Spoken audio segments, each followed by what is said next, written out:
il la remercie de l'avoir accompagné à la guerre. Puisque vous partez en voyage. Bonjour, bonjour chers amis impressionnistes, bienvenue dans ma chronique Les Voyages de Sandra. J'espère que vous allez bien, que la rentrée se passe bien, tout en douceur. Nous allons aussi, nous, aller en voyage tout en douceur et pas trop loin pour débuter cette nouvelle saison. Nous allons aller sur la Méditerranée à 160 km des Pyrénées, dans la plus grande ville de la Catalogne, la capitale même de la Catalogne, la deuxième ville d'Espagne avec 1,6 million d'habitants et surtout la ville la plus visitée d'Espagne avec 7,5 millions de visiteurs par an. Vous avez reconnu Barcelone avec sa vitrine qui exhibe les dernières nouveautés en matière de mode. Journée shopping réussie forcément à Barcelone. Beaucoup d'animations, de fêtes, de bonnes choses à manger, de monuments inscrits sur la liste de patrimoine mondial de l'UNESCO à visiter. Moi j'avais envie de commencer par ce qui fait de Barcelone l'ambiance méditerranéenne avec des rues animées. C'est Las Ramblas. Autrefois, Las Ramblas, c'était un lit de rivière asséchée. Aujourd'hui, c'est la rue la plus touristique de Barcelone. Une grande avenue avec des platanes de chaque côté, des étals de fleuristes, des musiciens de rue et des statues humaines. Elle va de la Plaça de Catalunya, donc la place centrale de la ville, jusqu'au Port Bell. Donc surtout, chaussez-vous bien, 1,2 km de long. Par contre, faites très attention, juste un petit mot, que ce soit sur Las Ramblas ou sur le marché de la Bourgueria dont je vais parler juste après. Il y a beaucoup de monde et bien sûr beaucoup de pickpockets. Donc par contre, faites vraiment attention à ça. L'incontournable à partir de Las Ramblas, c'est le marché de la Bourgueria. Une expérience culinaire différente et authentique avec beaucoup de produits locaux et une ambiance sans égale. Le plus dur sera de choisir à quel stand les savourer. Certains proposent la vente à emporter, mais beaucoup offrent un petit bout de comptoir ou s'accouder. Il y en a même qui ont des tabourets pour carrément aller manger avec des assiettes et tout. Un petit conseil, allez-y tôt pour éviter la foule. Là aussi, faites attention aux pickpockets, je le dis. Le marché est ouvert du lundi au samedi de 8h à 20h30, donc on peut y aller absolument quand on veut. Encore une fois, c'est le numéro 1, c'est un incontournable à faire à Barcelone. Numéro 1 en catégorie justement des centres d'intérêt, c'est la Sagrada Familia, l'église de la Sainte Famille. Même si c'est pas Gaudí qui a commencé la construction, c'est quand même lui qui a fait une grande partie. Jusqu'à sa mort en 1926, il a travaillé sur l'église. Elle n'est toujours pas finie. Il faut savoir qu'en 2019, il y avait 70% qui étaient terminés, seulement 8 des 18 tours. La date de réception officielle actuelle est en 2026. Mais cette date a surtout été retenue parce que ce sera le centenaire de la mort d'Antoni Gaudí. On ne sait pas franchement si un jour elle sera terminée. Elle est à faire, elle est vraiment à visiter. L'intérieur est magnifique, il y a des grands vitraux. Enfin, je vous laisse vous renseigner sur la Sagrada Familia. Alors Barcelone, c'est aussi le Parc Güell, un célèbre parc également de Gaudí avec son fameux dragon et ses bancs aux mosaïques. Conseil aussi, comme la Sagrada Familia, il faut mieux acheter ses billets avant.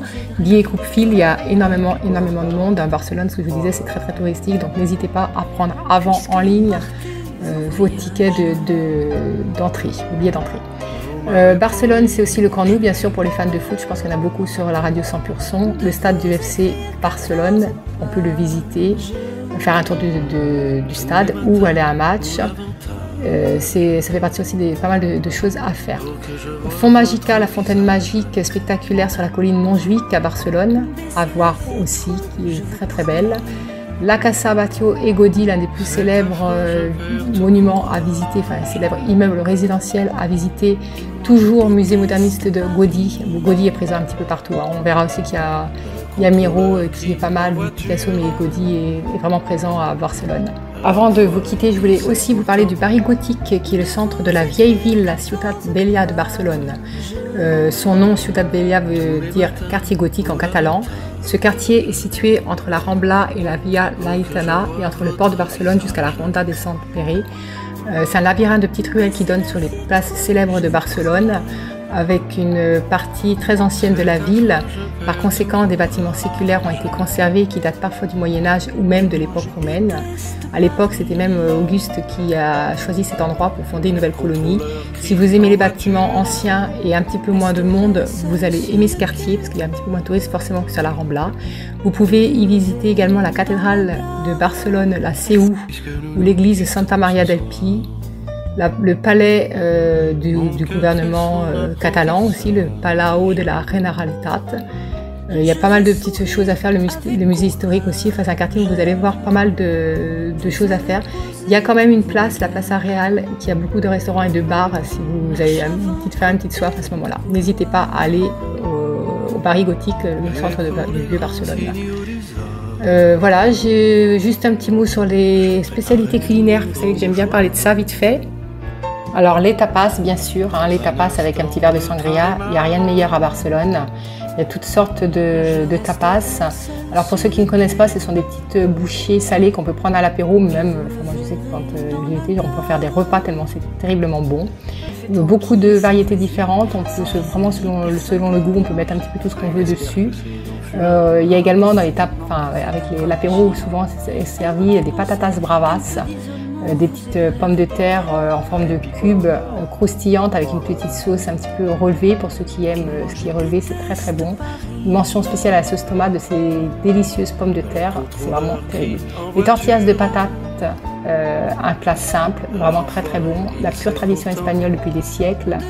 Les Barcelonais en sont très très fiers. Mélange de pommes de terre et d'œufs, un petit peu comme notre omelette, accompagné d'oignons et d'huile d'olive et disposé en forme de galette. Très très bon. Bien sûr la paella de fruits de mer, alors ça on la trouve à Barcelone, mais on la trouve un petit peu partout en Espagne. C'est le plat aux mille saveurs un petit peu plus emblématique du pays. Des moules, des crevettes, des calamars, des écrevisses, du riz safrané aux côtés de légumes frais. C'est vraiment, nos paellas à nous sont vraiment pas top à côté, quoi. L'esquiaxada, donc je suis désolée pour l'accent, un petit plat copieux lorsque le soleil est fort. C'est une salade fraîche et légère qui se mange tout au long de l'été avec des poivrons, des tomates, des oignons et des olives, et tout ça entouré de morue salée.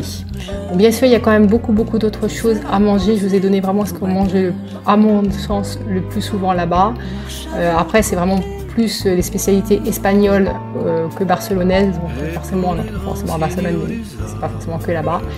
N'hésitez pas à goûter à sangria qui est vraiment aussi terrible, avec les petits fruits qui sont dedans. Enfin bref, vous aurez compris. Je suis toujours aussi gourmande, à l'été passé, mais j'ai pas changé. J'espère que cette petite présentation de Barcelone vous a plu. Un petit peu longue comme d'habitude, je reprends aussi mes mauvaises habitudes. Je vous souhaite une très bonne semaine à l'écoute de 100%. N'hésitez pas à me faire des commentaires sur le forum de la radio. J'en ai pas eu la semaine dernière, j'étais un petit peu déçue. Donc n'hésitez pas à me dire, même si vous n'avez pas aimé, mais me dire ce que je peux changer. Et effectivement, il y a des hésitations, donc j'en suis désolée. Je vous souhaite une très très belle semaine à l'écoute de la radio 100%. À bientôt, ciao ciao. Puisque vous partez en voyage.